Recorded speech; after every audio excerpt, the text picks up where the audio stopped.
Game. So, discussion muna tayo about sa New Worlds. Meron ako dito ang 4 na example ng mga T natin. Yan ang ating mga T. Sa ngayon, check nyo muna ang magiging humidity level. Ito, we have the baddest humidity level. Sobrang dry. So, pag nag-molt siya, tignan nyo mga sirs, pag nag-molt siya, possible mag-stuck yung malt niya. Pero which is sa ngayon, check nyo, naka-survive siya sa malting process. Pero, matagal na yan. And then, yan yung humidity level which is dry. Ito naman is moisted. Nakita nyo yung part na yan? Yan. Yan yung part na tipong moist. Sabihin natin, ito yung 20% humidity level which is suitable enough para makasurvive. Pero, not recommended. And, meron naman tayo ditong yan.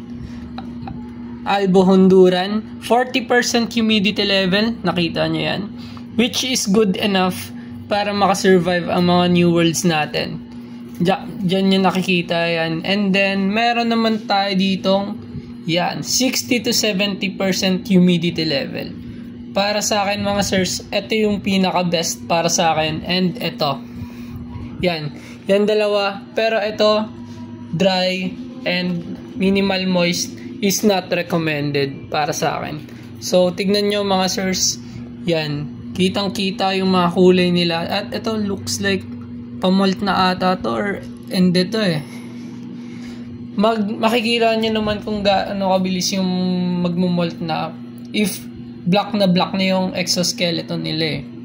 So, gaya na ito, yan yung isa sa mga factors bakit mabilis na sila mag-molt. And ito, medyo brownish na.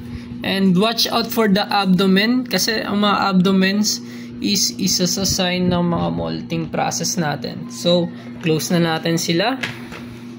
As we discuss, yan ang good humidity level para sa kanila, okay?